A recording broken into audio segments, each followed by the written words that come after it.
Good evening students. अज आप नवा topic शुरू करना है। ये प्रोबेबिलिटी 2 एक हिसाब का स्टार्ट होया है। जिन्ने भी पहले टॉपिक किए ना प्रोबेबिलिटी 1 के टॉपिक है जी। ये प्रोबेबिलिटी 2 है। प्रोबेबिलिटी का एक हिसाब का नवा चैप्टर है, सब चैप्टर है। पहला टॉपिक है रैंडम वेरीएबल। रैंडम वेरीएबल देखो जरा, रैंडम वेरीएबल की definition. A random variable is a real valued function. Definition ध्यान ना समझना। is a real valued function whose domain is sample space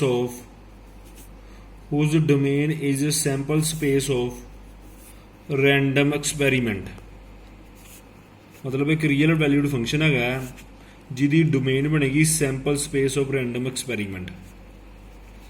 मैं समझाना जरा इन चंगी तरह। It is denoted by capital x.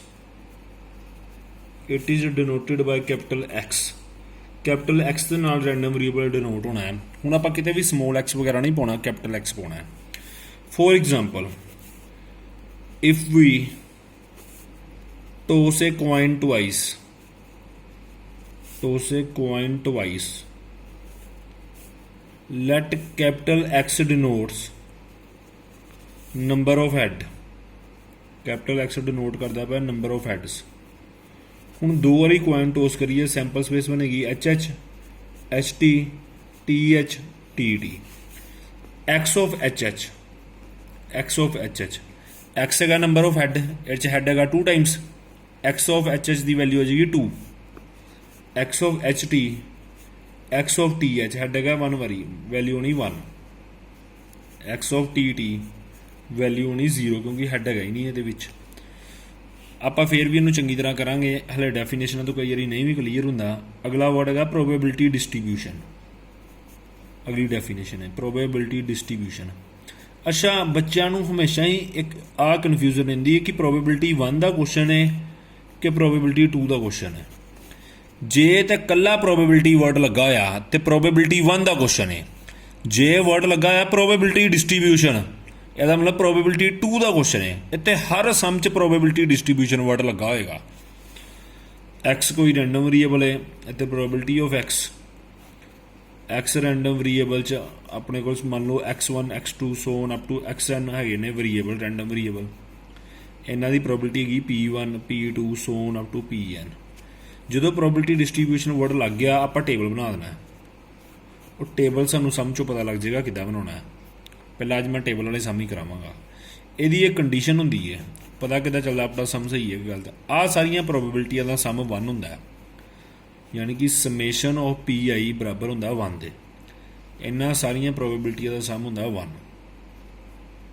तो प्रोबेबिलिटी की वैल्यू तुहानू पता ही है हमेशा 0 या 0 तो वड्डी होंदी है, 1 या 1 तो होंदी छोटी, 1 या 1 तो होंदी छोटी। आप सम करते सम च ज़्यादा क्लीयर हो जाएगा। आ दो कंडीशन फॉलो करनी है तुसीं। हुण सब तो पहला तुसीं देखो 13.4 एक्सरसाइज का क्वेश्चन नंबर 1 देखो यार।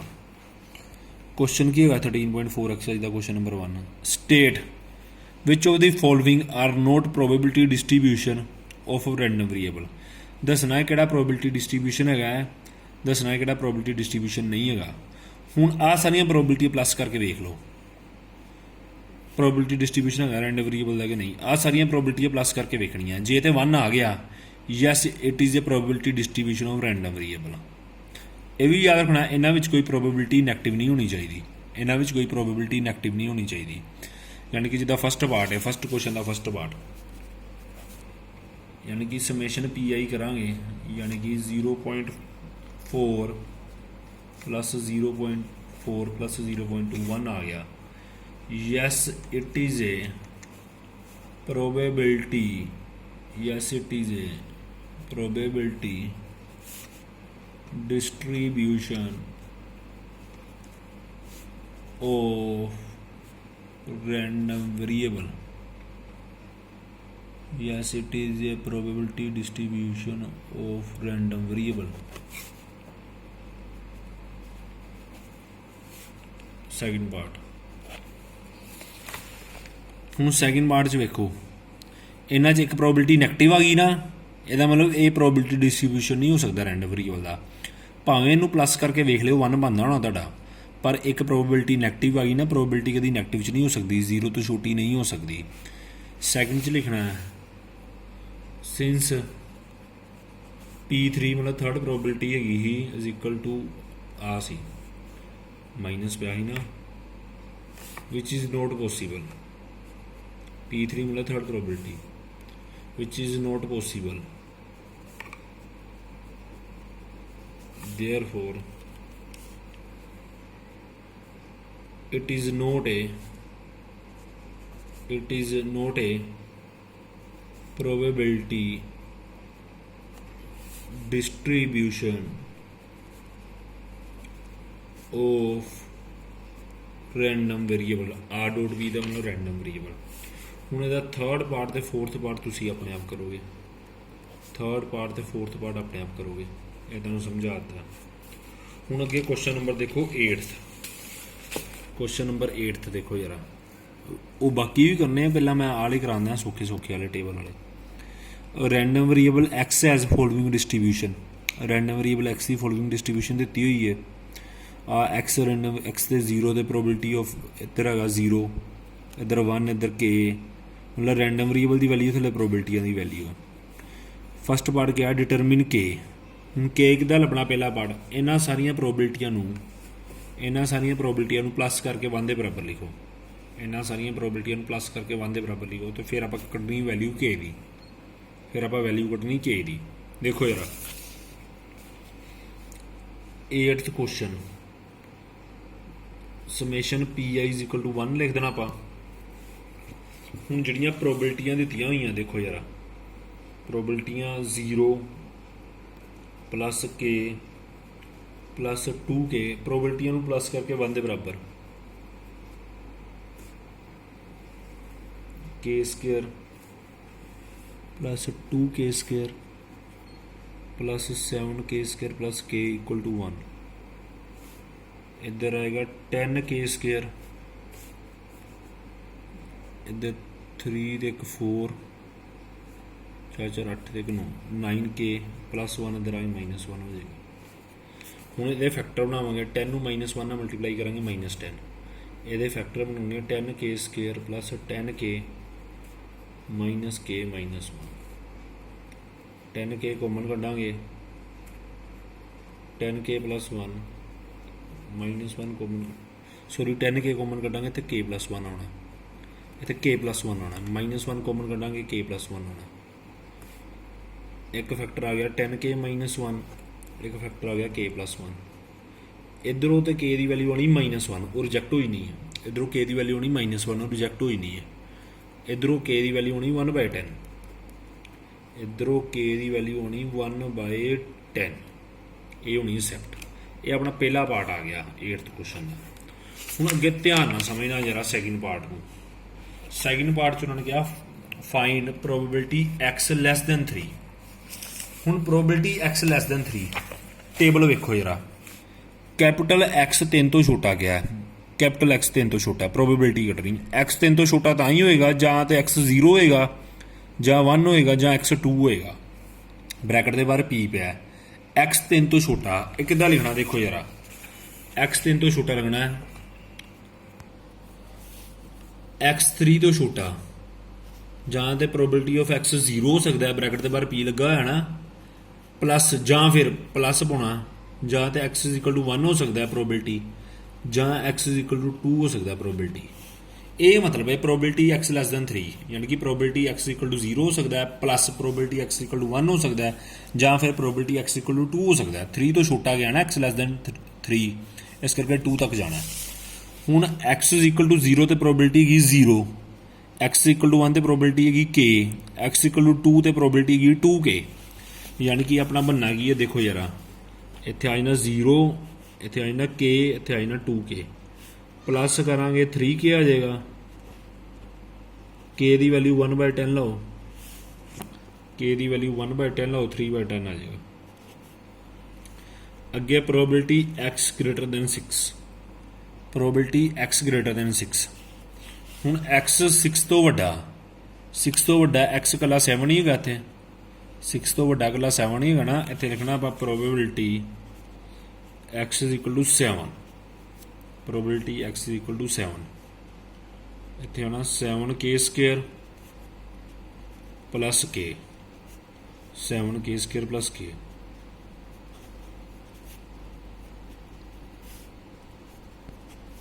ਇੱਕ ਬਾਈ 10 ਸਕੁਅਰ ਇੱਕ ਬਾਈ 100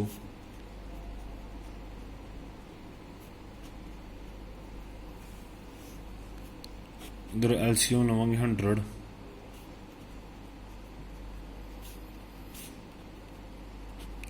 17 एलसीएम लैना आंदा तुहानूं बड़े आराम नाल सारिਆਂ ਨੂੰ फोर्थ पार्ट देखो यार फोर्थ पार्ट वेखो प्रोबेबिलिटी x 0 ਤੋਂ ਵੱਡਾ 3 ਤੋਂ ਛੋਟਾ ਹੈ ਹੁਣ 0 ਤੋਂ ਵੱਡਾ x 1 ਹੋਏਗਾ 3 ਤੋਂ ਛੋਟਾ ਜਾਂ ਹੋਏਗਾ 2 प्रोबेबिलिटी ਨਾਲ ਪਾਈ ਜਾਣਾ ਇੱਥੇ ਵੈਲਿਊ ਕੀ k ਇੱਥੇ ਵੈਲਿਊ ਕੀ 2k बुक चैक कर लेना यही आंसर होएगा के दी वैल्यू 1/10 लाओ 3/10 आंसर आ जाएगा के दी वैल्यू 1/10 लाओ 3/10 आंसर आ जाएगा अगे 9th क्वेश्चन देखो यार बुक च देखो ध्यान नाल the random variable x has probability distribution in the form आ प्रोबेबिलिटियां दी वैल्यू दित्ती है आ है x दा रैंडम वेरिएबल कैपिटल x क्या ना यानी कि आ रैंडम वेरिएबल है एक हिसाब दे x इक्वल टू 0 तो प्रोबेबिलिटी की k ऐदा बनाना टेबल x इक्वल टू 1 ते x इक्वल टू 1 ते प्रोबेबिलिटी की 2k इनू वेख के देखो यार टेबल किद्दां बनाना है इनू वेख के टेबल देखो किद्दां बनाना है इत्थे 0 x 0 है प्रोबेबिलिटी की k x इक्वल टू 1 ते वैल्यू की 2k x इक्वल टू 2 ते वैल्यू होगी 3k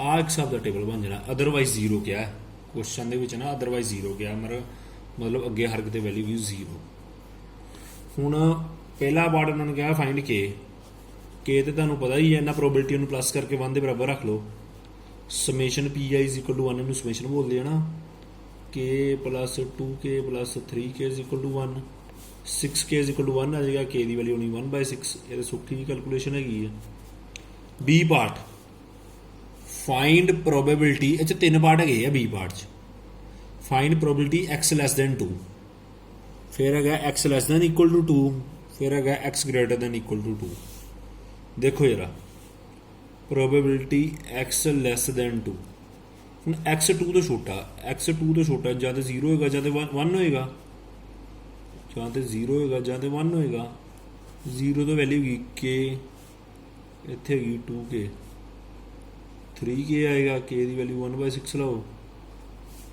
यानी कि 1/2 आएगा इसका आंसर बी पार्ट च 3 पार्ट है सैकेंड पार्ट है x less than equal to 2 x 2 या 2 तो छोटा ਜਾਂ तो x की वैल्यू 0 होएगी ਜਾਂ फिर 1 होएगी ਜਾਂ फिर तो मतलब प्लस होंदा ना ਜਾਂ फिर 2 होएगी इत्थे k आ जाएगा टेबल तो वेख के इत्थे 2k आ जाएगा इत्थे 3k आ जाएगी 6k आ जाएगा k की वैल्यू आ जाएगी 1/6 यानी कि 1 आंसर आएगा थर्ड पार्ट है x greater than equal to 2 x 2 या 2 तो वड्डा हुण 2 तो वड्डा तो कुछ है ही नहीं ना x वेखो टेबल च 2 तो वड्डा तो कुछ है ही नहीं मतलब x greater than equal to 2 का मतलब x इक्वल टू 2 ही हैगा सी तो x इक्वल टू 2 की प्रोबेबिलिटी की 3k k की वैल्यू 1/6 लावांगे 1/2 आ जाएगा k की वैल्यू 1/6 लावांगे तो 1/2 आ जाएगा ये अपने को आंसर आ जाएगा बड़ा सौखा क्वेश्चन है हुण अगला क्वेश्चन देखो यार एग्जाम्पल 26 करन लगे हाँ इंपोर्टेंट एग्जाम्पल हैगी जे आ सकती है पेपर च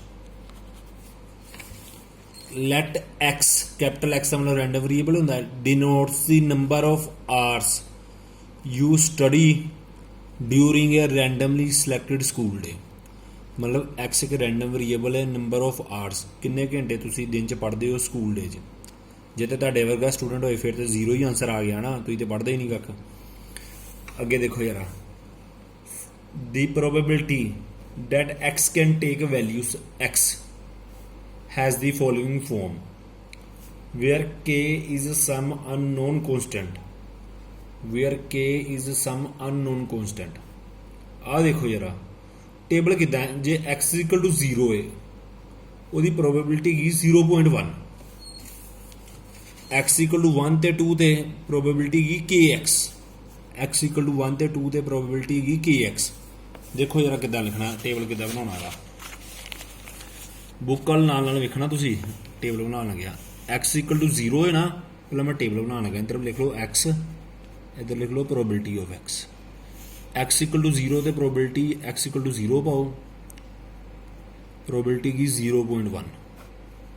ਆ p ਆਫ x ਲਿਖਿਆ ਨਾ, ਤੇ ਪ੍ਰੋਬੇਬਿਲਿਟੀ ਹੈਗੀ ਹੈ x ਇਕੁਅਲ ਟੂ 1 ਔਰ 2, kx ਹੈਗੀ ਹੈ, ਯਾਨੀ ਕਿ ਜੇ x ਦੀ ਵੈਲਿਊ 1 ਲਵਾਂਗੇ, ਸਮੋਲ x 1 ਲਵਾਂਗੇ, ਸਮੋਲ x ਦਾ 1 ਭਰਾਂਗੇ ਇਹ 'ਚ, ਆਨਸਰ k ਆਏਗਾ। 1 ਔਰ 2, ਜੇ 2 ਲਵਾਂਗੇ ਤੇ ਫਿਰ x ਦਾ 2 ਭਰਨਾ ਪਊ ਤੇ 2k ਆ ਜਾਏਗਾ, ਫਿਰ 2 ਭਰਨਾ ਪਊ ਤੇ 2k ਆ ਜਾਏਗਾ। x ਇਕੁਅਲ ਟੂ 3 ਔਰ 4, 3 ਔਰ 4, x ਦਾ 3 ਭਰੋ, ਇੱਥੇ 3 ਭਰਾਂਗੇ x ਦਾ, ਇੱਥੇ x ਦਾ 3 ਭਰਾਂਗੇ, 5 - 3 2 ਹੋ ਜਾਏਗਾ, 2k ਆ ਜਾਏਗਾ। 4 ਭਰਾਂਗੇ ਤੇ ਇੱਥੇ 5 - 4 1 ਆ ਜਾਏਗਾ, k ਆ ਜਾਏਗਾ।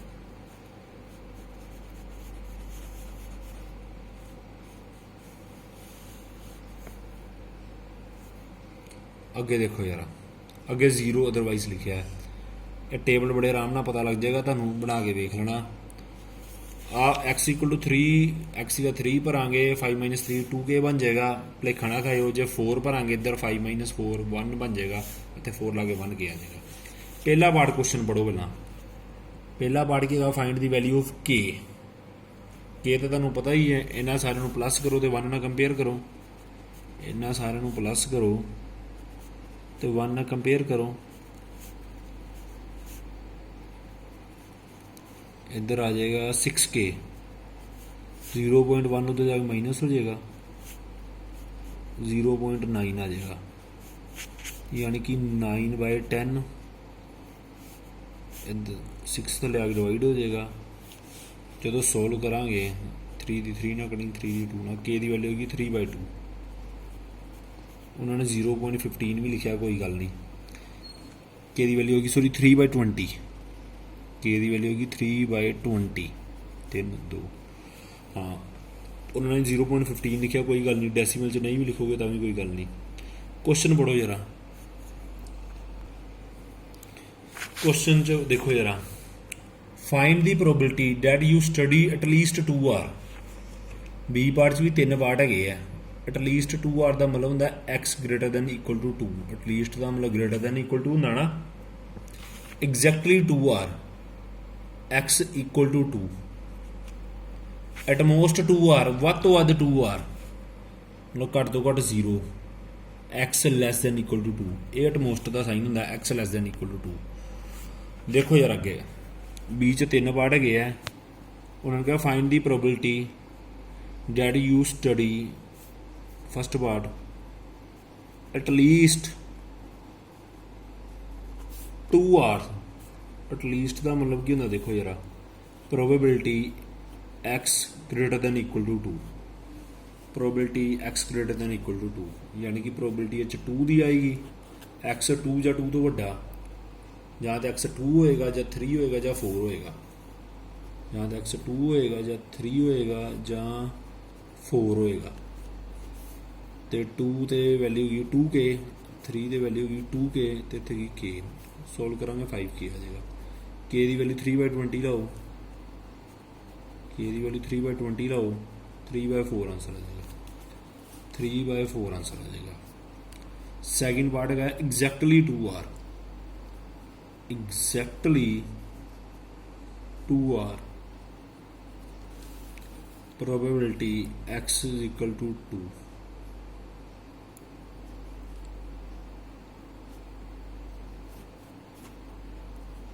x equal to 2 ਤੇ probability ਵੇਖੋ 2k ਹੈਗੀ ਹੈ, x equal to 2 ਤੇ probability ਹੈਗੀ 2k, ਇਹਦੇ 2k ਲਾ ਦਿਓ, k ਦੀ ਵੈਲਿਊ 3/20 ਲਾਓ, 3/10 आंसर आ जाएगा, 3/10 आंसर आ जाएगा। ਅੱਗੇ ਦੇਖੋ ਜਰਾ ਥਰਡ ਪਾਰਟ ਹੈਗਾ ਇਹਦੇ ਵਿੱਚ ਹੀ ਸਬ ਪਾਰਟ ਹੈਗਾ ਬੀ ਦਾ ਐਟਮੋਸਟ 2 ਆਰ ਐਟਮੋਸਟ 2 ਆਰ ਦਾ ਮਤਲਬ ਹੁੰਦਾ ਵੱਧ ਤੋਂ ਵੱਧ 2 ਘੰਟੇ ਵੱਧ ਤੋਂ ਵੱਧ 2 ਘੰਟੇ ਮਤਲਬ 2 ਤੋਂ ਘੱਟ ਵੀ ਹੋ ਸਕਦੇ ਆ probability x equal to 0 plus probability x equal to 1 plus probability x equal to 2 ਵੱਧ ਤੋਂ ਵੱਧ 2 ਘੰਟੇ ਦਾ ਮਤਲਬ ਹੁੰਦਾ 2 ਜਾਂ 2 ਤੋਂ ਘੱਟ 0 1 2 ਐਡ ਕਰਾਂਗੇ ਆ ਟੇਬਲ ਵੇਖੋ 0 ਦੀ ਪ੍ਰੋਬੇਬਿਲਿਟੀ ਕੀ 0.1 ਫਿਰ ਅੱਗੇ k ਹੈਗੀ ਹੈ ਤੇ ਅੱਗੇ 2k ਹੈਗੀ ਹੈ ਯਾਨੀ ਕਿ 0.1 plus 3k k ਦੀ ਵੈਲਿਊ ਲਵਾਂਗੇ ਆਪਾਂ 3/20 ਐਲਸੀਐਮ ਲਵਾਂਗੇ ਤੇ 2 ਆ ਜਾਏਗਾ ਇੱਧਰ 9 ਆ ਜਾਏਗਾ 11/20 11/20 ਆ ਜਾਏਗਾ ਇਹ ਆਪਣਾ ਆਨਸਰ ਹੈ ਅੱਗੇ ਇੱਕ ਹੋਰ ਕੁਐਸਚਨ ਦੇਖੋ ਜਰਾ ਬਿਲਕੁਲ ਸੌਖੇ ਕੁਐਸਚਨ ਹੈਗੇ ਆ ਅੱਜ ਲਈ ਈਜ਼ੀ ਕੁਐਸਚਨ ਕਰਾਣੇ ਆ ਪਹਿਲਾ ਦਿਨ ਹੈਗਾ ਤਾਂ ਕਰਕੇ 14th ਕੁਐਸਚਨ 14th ਇਹ ਤੁਹਾਨੂੰ ਬੜਾ ਲੰਬਾ ਚੌੜਾ ਜਿਹਾ ਲੱਗੇਗਾ ਤੇ ਪਰ ਹੈਗਾ ਬੜਾ ਸੌਖਾ ਜੇ a class has 15 students the age ਦਿੱਤੀ ਹੋਈ ਹੈ ਸਭ ਤੋਂ ਪਹਿਲਾਂ ਏਜ ਨੂੰ ਨਾ ਤੁਸੀਂ ਅਸੈਂਡਿੰਗ ਆਰਡਰ 'ਚ ਰੱਖੋ ਡਾਟਾ ਅਸੈਂਡਿੰਗ ਆਰਡਰ ਦੇ ਵਿੱਚ ਰੱਖੋ ਡਾਟਾ ਸਭ ਤੋਂ ਛੋਟੀ ਏਜ ਮੈਨੂੰ 14 ਲੱਗਣ ਦੀ ਹੈ 14 ਕਾਊਂਟ ਕਰੋ ਕਿੰਨੀ ਵਾਰੀ ਹੈਗਾ 1 2 14 ਹੈਗਾ 2 ਵਾਰੀ ਅਗਲੀ ਏਜ ਕਿਹੜੀ ਹੈਗੀ ਦੇਖੋ ਜਰਾ 15 ਕਾਊਂਟ ਕਰੋ ਕਿੰਨੀ ਵਾਰੀ ਹੈਗਾ ਇੱਕ ਵਾਰੀ ਅਗਲੀ ਏਜ ਹੈਗੀ 16 ਕਾਊਂਟ ਕਰੋ ਕਿੰਨੀ ਵਾਰੀ ਹੈ ਇੱਕ ਤੇ 2 16 ਵੀ ਹੈਗਾ 2 ਟਾਈਮਸ ਅਗਲੀ ਏਜ ਹੈਗੀ 17 15 ਸਟੂਡੈਂਟ ਹੈ ਨਾ ਕੋਈ ਰਹਿਣੀ ਨਹੀਂ ਚਾਹੀਦੀ 17 ਕਾਊਂਟ ਕਰੋ 1 2 17 1 2 3 17 3 ਟਾਈਮਸ ਹੈਗਾ 17 3 ਟਾਈਮਸ ਹੈਗਾ ਅੱਗੇ ਦੇਖੋ ਜਰਾ 17 ਤੋਂ ਬਾਅਦ 18 ਕਿੰਨੀ ਆ ਰਹੀ ਹੈ 18 ਇੱਕੋ ਵਾਰੀ ਹੈ ਅੱਗੇ ਵੇਖੋ 19 ਕਿੰਨੀ ਵਾਰੀ ਹੈ 2 ਵਾਰੀ ਲੱਗਦਾ ਪਿਆ 2 ਵਾਰੀ ਅੱਗੇ ਦੇਖੋ ਜਰਾ 20 ਮੈਨੂੰ ਲੱਗਦਾ ਪਿਆ 3 ਵਾਰੀ 20 ਲੱਗਦਾ ਪਿਆ 3 ਵਾਰੀ 20 ਤੋਂ ਬਾਅਦ ਵੇਖੋ 21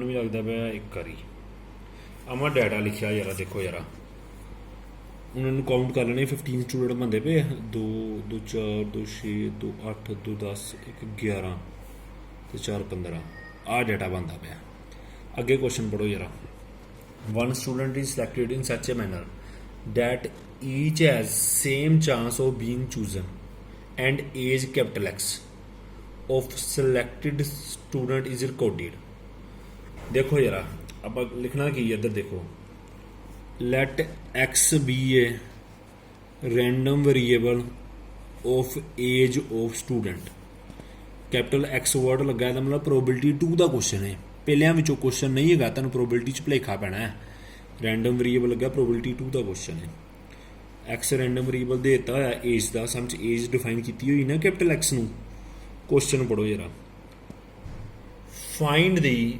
probability distribution of random variable X probability distribution ਕੱਢਣੀ ਹੈ ਅੱਗੇ ਵੈਸੇ ਮੀਨ ਵੇਰੀਐਂਸ ਸਟੈਂਡਰਡ ਡਿਵੀਜ਼ਨ ਵੀ ਕਿਹਾ ਉਹ ਐਤਕੀ ਤੁਹਾਡੇ ਸਿਲੇਬਸ 'ਚ ਨਹੀਂ ਹੈਗਾ ਉਹ ਤੁਹਾਡੇ ਸਿਲੇਬਸ ਵਿੱਚ ਨਹੀਂ ਹੈਗਾ ਉਹ ਨਹੀਂ ਤੁਸੀਂ ਕਰਨਾ ਤੁਹਾਡਾ ਕੁਐਸਚਨ ਇੱਥੋਂ ਤੱਕ ਹੀ ਹੈ ਪ੍ਰੋਬੇਬਿਲਿਟੀ ਡਿਸਟ੍ਰੀਬਿਊਸ਼ਨ ਤੱਕ ਹੀ ਤੁਹਾਡੇ ਸਿਲੇਬਸ 'ਚ ਹੈਗਾ ਤੁਸੀਂ ਇੱਥੋਂ ਤੱਕ ਹੀ ਕਰਨਾ ਹੈ find the probability distribution of random variable X ਦੇਖੋ ਯਾਰ ਪ੍ਰੋਬੇਬਿਲਿਟੀ ਡਿਸਟ੍ਰੀਬਿਊਸ਼ਨ ਜਦੋਂ ਕੱਢਣਾ ਹੈ ਨਾ ਇੱਕ ਹਿਸਾਬ ਦਾ ਆਪਣਾ ਟੇਬਲ ਬਣਨਾ ਹੈ ਜਦੋਂ ਪ੍ਰੋਬੇਬਿਲਿਟੀ ਡਿਸਟ੍ਰੀਬਿਊਸ਼ਨ ਕੱਢਣਾ ਹੈ ਆਪਣਾ ਟੇਬਲ ਬਣਨਾ ਹੈ ਟੇਬਲ ਬਣਾਵਾਂਗੇ ਇੱਥੇ ਲਿਖਾਂਗੇ x ਇੱਥੇ ਲਿਖਾਂਗੇ ਪ੍ਰੋਬੇਬਿਲਿਟੀ ਆਫ x ਜਦੋਂ ਪ੍ਰੋਬੇਬਿਲਿਟੀ ਡਿਸਟ੍ਰੀਬਿਊਸ਼ਨ ਵਰਡ ਲੱਗ ਗਿਆ ਇਹਦਾ ਮਤਲਬ ਪ੍ਰੋਬੇਬਿਲਿਟੀ 2 ਦਾ ਕੁਐਸਚਨ ਹੈ ਪ੍ਰੋਬੇਬਿਲਿਟੀ 1 ਦੇ ਕੁਐਸਚਨ 'ਚ ਫਾਈਂਡ ਪ੍ਰੋਬੇਬਿਲਿਟੀ ਵਰਡ ਲੱਗਾ ਹੋਏਗਾ ਹੁਣ ਵੇਖੋ x ਹੈਗੀ ਹੀ ਏਜ x ਹੈਗੀ ਏਜ ਪਹਿਲੇ ਏਜ ਹੈਗੀ 14 ਇੱਥੇ 14 ਪਾ ਦੇਣਾ। ਅਗਲੀ ਏਜ ਹੈਗੀ 15, 15 ਪਾ ਦੇਣਾ। ਫਿਰ 16, ਫਿਰ 17, ਫਿਰ 18, ਫਿਰ 19, ਫਿਰ 20 ਤੇ ਫਿਰ 21। ਹੁਣ 14 ਹੈਗਾ 2 ਵਾਰੀ, ਇਹਦੀ ਪ੍ਰੋਬੇਬਿਲਿਟੀ ਹੈਗੀ 2/15। ਇਹਦੀ ਪ੍ਰੋਬੇਬਿਲਿਟੀ ਹੋਣੀ 2/15। 15 ਹੈਗਾ 1 ਵਾਰੀ, ਇਹਦੀ ਪ੍ਰੋਬੇਬਿਲਿਟੀ ਆਣੀ 1/15। ਅੱਗੇ ਦੇਖੋ ਜਰਾ, 16 2 ਵਾਰੀ ਹੈਗਾ 2/15। 17 3 ਵਾਰੀ ਹੈਗਾ 3/15। 18 1 ਵਾਰੀ 1/15, 2/15। 20 ਹੈਗਾ 3 ਵਾਰੀ 3/15, 1/15, 1/15। ਇਹ ਹੈਗਾ ਪ੍ਰੋਬੇਬਿਲਿਟੀ ਡਿਸਟ੍ਰੀਬਿਊਸ਼ਨ। ਇਹ ਹੈਗਾ ਪ੍ਰੋਬੇਬਿਲਿਟੀ ਡਿਸਟ੍ਰੀਬਿਊਸ਼ਨ। ਹੁਣ ਅੱਗੇ ਹੈਗਾ ਫਾਈਂਡ ਮੀਨ ਵੇਰੀਐਂਸ। ਉਹ ਤੁਹਾਡੇ ਸਿਲੇਬਸ 'ਚ ਨਹੀਂ ਹੈਗਾ, ਉਹ ਤੁਸੀਂ ਨਹੀਂ ਕਰਨਾ। ਤੁਹਾਡਾ ਸਮ ਸਹੀ ਹੈ ਕਿ ਗਲਤ, ਆ ਪ੍ਰੋਬੇਬਿਲਿਟੀ ਪਲੱਸ ਕਰਕੇ ਵੇਖ ਲਿਓ। ਜੇ ਤੇ 1 ਆਂਦਾ ਹੋਇਆ ਮਤਲਬ ਤੁਹਾਡਾ ਸਮ ਸਹੀ ਹੈ। ਜੇ ਪ੍ਰੋਬੇਬਿਲਿਟੀ ਪਲੱਸ ਕਰਕੇ 1 ਨਹੀਂ ਆਏਗਾ ਮਤਲਬ ਤੁਹਾਡਾ ਸਮ ਗਲਤ ਹੈਗਾ। ਇਹ ਤੁਸੀਂ ਚੈੱਕ ਕਰ ਸਕਦੇ ਹੋ। ਅੱਜ ਲਈ ਤੁਹਾਡੇ ਲਈ ਇੰਨਾ ਹੀ ਹੈ। ਤੁਹਾਡਾ ਹੋਮਵਰਕ ਹੈਗਾ ਜਿੰਨੇ ਮੈਂ ਸਮ ਕਰਾਏ ਆ ਨਾ ਐਕਸਰਸਾਈਜ਼ 13.4 ਦੇ, ਜਿਹੜੇ ਵੀ ਮੈਂ ਸਮ ਕਰਾਏ ਆ NCERT ਦੇ, ਉਹ ਤੁਸੀਂ ਕਰਨੇ ਰਿਪੀਟ। ਉਹ ਤੁਸੀਂ ਸਾਰੇ ਕਰਨੇ ਰਿਪੀਟ। ਤੇ ਪ੍ਰਾਈਮ ਦੇ 15E ਐਕਸਰਸਾਈਜ਼ ਦੇ, ਪ੍ਰਾਈਮ ਦੇ 15E ਐਕਸਰਸਾਈਜ਼ ਦੇ ਕੁਐਸਚਨ 4, ਕੁਐਸਚਨ 5, ਕੁਐਸਚਨ 6 ਇਹ ਕੁਐਸਚਨ ਕਰਨੇ ਤੁਸੀਂ। Thank you students.